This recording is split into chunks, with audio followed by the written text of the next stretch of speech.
బహుజన బతుకమ్మ 15 సంవత్సరాలు పూర్తి చేసుకొని 16వ సంవత్సరంలోకి అడుగు పెడుతున్న సందర్భంగా మనతో పాటు మాట్లాడడానికి నిర్వాహకురాలు గాయని విమలక్క ఉన్నారు. అక్క, కంగ్రాచులేషన్స్, 15 సంవత్సరాలు పూర్తి చేసుకున్నారు. జిఎస్ఎల్ మెడికల్ ఇన్స్టిట్యూషన్స్ మరియు కిమ్యూ ఇంటర్నేషనల్ యూనివర్సిటీ భాగస్వామ్యంతో ఇండియన్ అలైన్డ్ ఎంబీబీఎస్ కోర్స్ అడ్మిషన్లు అందిస్తోంది నియో.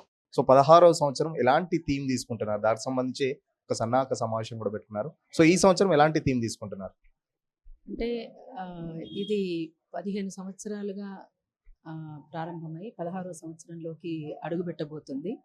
మలిదశ తెలంగాణ ఉద్యమంలో రాష్ట్ర సాధన కోసం మొదలైనటువంటి బతుకమ్మను బహుజన బతుకమ్మగా ప్రజల మధ్యకు తీసుకొచ్చి ఇది ఈసారి 16 సంవత్సరాలలోకి అడుగు పెడుతున్న సందర్భంలో సమాలోచన సమావేశం ప్రతి సంవత్సరం కూడా ఒక నెల 15 రోజులు 2 నెలల ముందే మనతోటి ఉండేటువంటి మన మిత్రులు అంటే బహుజన బతుకమ్మలో దాదాపు ఒక 40-45 సంఘాలు భాగస్వామ్యమైనాయి. ఒక నిర్వహణ కమిటీ పేరుతోటి జరుపుతాం దీన్ని, బహుజన బతుకమ్మ నిర్వహణ కమిటీ. అందుకని వాళ్ళందరినీ కూడా మళ్ళీ పిలిచి ఒక సమాలోచన చేస్తాం. ఏం తీసుకుంటే బాగుంటుంది ఈ సంవత్సరం. మనం ఒక్కరం కాదు కదా, ఒక సమిష్టి కృషితోటి సాగేటువంటి దానిగా ఈ సంఘాన్ని, ఇది కేవలం ఉత్సవమే కాదు ఉద్యమం అంటూ చాటి చెబుతూ ముందుకు సాగుతున్నటువంటిదే బహుజన బతుకమ్మ. ఈసారి ఏ థీమ్ తీసుకుంటున్నారు? ఏమన్నా అనుకున్నారా? థీమ్ ఏంటంటే కేంద్ర రాష్ట్ర ప్రభుత్వాలకు వ్యతిరేకంగా జరుగుతున్న నిర్ణయాల పట్లనా ఏంటో, సో ఎలాంటి నిర్ణయాలు తీసుకోబోతున్నారు? ఈ దేశంలో యువత వాళ్ళ భవిష్యత్తు ప్రధానంగా, అంతేకాకుండా ఈ దేశం అంటే మట్టి కాదు మనుషులోయి అనేటువంటి ఒక మహాకవి చెప్పినట్టుగా, దేశం అంటే మనుషులతో పాటు మట్టి కూడా కలిసి ఉండి ఈ నేలను నమ్ముకొని బతుకుతున్నటువంటి రైతు, అడవులను నమ్ముకొని బతుకుతున్నటువంటి ఆదివాసీలు, అట్లనే యువత అంతా కూడా ఇవాళ పెద్ద సవాల్గా మన ముందు ఒక పెద్ద ప్రశ్నల్ని సంధించింది జంజీ తరం అంతా కూడా.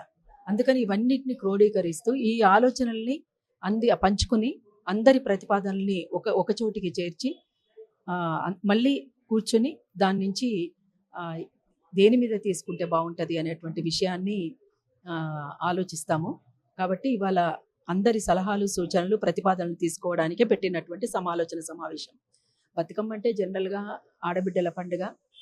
ఆడబిడ్డలందరూ ఒక చోటికి చేరుతారు, కలిసి ఆడుకుంటారు, ఇస్తినమ్మ వాయనం, పుచ్చుకుంటినమ్మ వాయనం అనుకుంటారు, వెళ్ళిపోతారు అనేటువంటిదే అంతవరకే పరిమితమైనటువంటి పండుగగా చూస్తారు కొంతమంది. కానీ అది కాదు, ఆడబిడ్డల పండుగనే, అందరూ కలిసి ఆడుకునేటువంటి పండుగనే, పుట్టిల్లు క్షేమంగా ఉండాలని కోరుకునేటువంటి పండుగనే. కానీ బతుకమ్మ అంటే వనరులతోటి ముడిపడినటువంటి పండుగ. బతుకమ్మ అంటే ఇది ఒక పంటల పండుగ. బతుకమ్మ అంటే ఈ దేశం నాది, ఈ దేశ భవిష్యత్తు నాది అని చాటి చెప్పేటువంటి పండుగ. చప్పట్లేసినటువంటి చేతులే పోరాటాన్ని ఎత్తిపట్టి, బిగిపిడికిళ్ళు ఎత్తిపట్టి ముందుకు సాగేటువంటి పండుగగా మనమంతా చూడాల్సినటువంటి అవసరం ఉంటుందని భావించే బహుజన బతుకమ్మ ఈ కార్యక్రమాన్ని తలకెత్తుకుంది. అందుకనే ఇవాళ వనరుల సంరక్షణ, ఇవాళ మనం చూస్తున్నాం ఎల్నినో ప్రభావంతో ఎంత సీరియస్గా ముందుకొచ్చిందో. పడితే వర్షాలు పడుతున్నాయి, లేకపోతే ఎండలు కొడుతున్నాయి, అనారోగ్యాల పాలవుతున్నారు, చచ్చిపోతున్నారు. అసలు రేపటి తరానికి ఏం మిగులుతుంది అనేటువంటి ఒక పెద్ద ప్రశ్న ఇప్పుడు మన ముందున్నటువంటిది. ఎల్నినో ప్రభావం ఈ రకంగా ఉండడానికి గల కారణాలు ఏంటి? ఇవన్నీ కూడా మన ముందున్నటువంటి ప్రశ్నలు. అందుకని ఈ ప్రశ్నలకు సమాధానం అనేటువంటిది ఖచ్చితంగా రావాలి. అది పాలకుల దగ్గర ఉండాలి, ప్రజల దగ్గర కూడా ఉండాలి. పాలకులది ప్రధాన బాధ్యత దీనికి సంబంధించినటువంటి అంశంలో. అందుకని ఇవన్నిటినీ ఇక్కడ చర్చించుకోవడానికే ఈరోజు జరుగుతున్నటువంటి సమాలోచన సమావేశం. వైపు మీరేమో ప్రకృతి పండుగ అని చెప్తున్నారు, మరోవైపు ప్రకృతి విధ్వంసం జరుగుతుంది, చెట్ల నరకవేత కానీ లేకపోతే ఖనిజాల కోసం అడవుల నరకవేతకు సంబంధించి కూడా. సో ఎట్లా చూస్తున్నారు దాన్ని? అందుకనే వాస్తవంగా ఇది ప్రకృతిని కాపాడుకునేటువంటి పండుగ, పర్యావరణ విధ్వంసం కాకుండా ఉండేటువంటి పండుగ. అది విచిత్రం ఏమిటంటే, ఒకవైపున బతుకమ్మ జరుపుకోవాలి మన ఆడబిడ్డలు అని ప్రభుత్వాలు ప్రకటిస్తూనే, అదే అని నేను అంటలేను, ఏ ప్రభుత్వాలైనా ఏ పాలకులైనా అనుకుంటూనే ఇంకొక వైపున చెట్లను నరికేస్తున్నారు, ఇంకొక వైపున అడవుల విధ్వంసం అవుతుంది, గుట్టల విధ్వంసం అవుతుంది, చెరువులు కుంటలన్నీ కూడా మాయమైపోతున్నాయి, రియల్టర్ల చేతుల్లోకి వెళ్ళిపోతున్నాయి. అంటే ఇవి మొత్తం నగరీకరణ చెందుతోంది. ఇట్లా మొత్తం కూడా మనము కాంక్రీట్ జంగల్ అనేటువంటిది ఒకటి ముందుకొచ్చింది.